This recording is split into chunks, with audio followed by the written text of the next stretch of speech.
5 ایسے خطرناک گناہ جو انسان کے رزق کو ختم کر دیتے ہیں۔ نبی کریم صلی اللہ علیہ وسلم نے فرمایا، جو شخص یہ 5 گناہ کرتا ہے وہ پوری زندگی غریب ہی رہتا ہے۔ وہ 5 گناہ کون سے ہیں؟ نمبر 1، بسم اللہ الرحمن الرحیم۔ ایک بار حضرت سیدنا حضرت علی رضی اللہ تعالی عنہ کی بارگاہ میں ایک شخص حاضر ہوا اور عرض کرنے لگا، اے علی، دنیا میں کچھ لوگ ایسے بھی ہیں جو امیر خاندان میں پیدا ہوئے مگر جب وہ فوت ہوئے تو غریب تھے، لیکن ان کا رزق کبھی ختم نہیں ہوا۔ اس کے برعکس دنیا میں کچھ ایسے بھی ہیں جو کچھ عرصے کے لیے امیر بنتے ہیں لیکن پھر دوبارہ غریب ہو جاتے ہیں اور ان سے رزق چھن جاتا ہے۔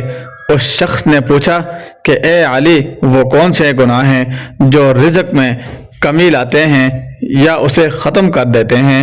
تو حضرت سیدنا علی رضی اللہ تعالی عنہ نے فرمایا، اے انسان، 5 ایسے گناہ ہیں جنہیں کرنے سے رزق ختم ہو جاتا ہے اور آہستہ آہستہ اس میں برکت بھی اٹھا لی جاتی ہے۔ اس شخص نے دوبارہ پوچھا، اے علی، وہ 5 گناہ کون سے ہیں؟ حضرت علی رضی اللہ تعالی عنہ نے فرمایا، نمبر 1، سود کھانا۔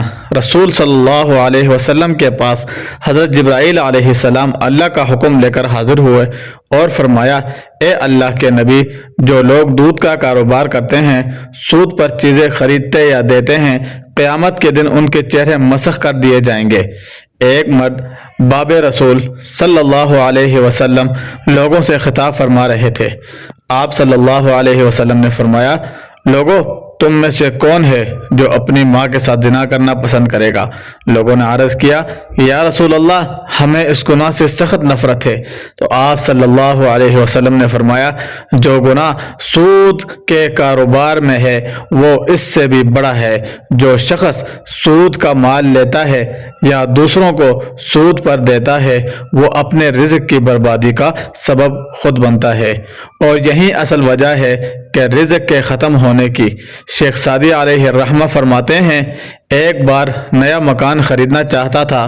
تلاش کے دوران ایک شرابی میرے پاس آیا اور کہا، حضرت، فلاں محلے میں ایک خوبصورت مکان ہے، آپ اسے خرید لیں، میں بھی اسے محلے کا ہوں تو میرا ہمسایہ بن جاؤں گا، اس مکان میں کوئی عیب نہیں۔ شیخ سعدی فرمانے لگے، اے نادان، اس سے بڑا اور کیا عیب ہو سکتا ہے کہ تو میرا ہمسایہ بنے؟ تو سود کا کاروبار کرتا ہے اور سود سے بڑا کوئی عیب نہیں۔ اگر وہ مقام مجھے مفت میں ملے تب بھی میں اسے نہ خریدوں۔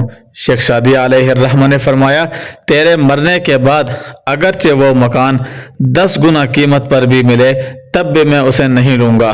نمبر 2، حضرت علی رضی اللہ تعالی عنہ نے فرمایا، دوسرا بڑا گناہ یہ ہے کہ کوئی شخص کسی نیک، پاک دامن اور پرہیزگار عورت پر تہمت لگائے۔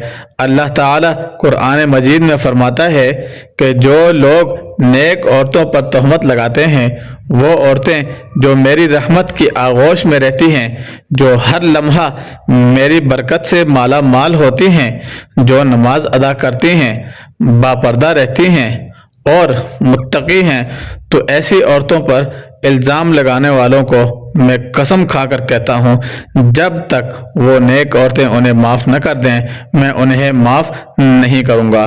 یہ لوگ ان عورتوں کے دلوں پر تہمت کا زخم لگاتے ہیں جس طرح ماں اپنی اولاد کے خلاف کوئی بات سننا گوارا نہیں کرتی ہے، بالکل بعین ہی اسی طرح اللہ اپنے نیک بندوں کے خلاف کچھ سننا پسند نہیں فرماتے۔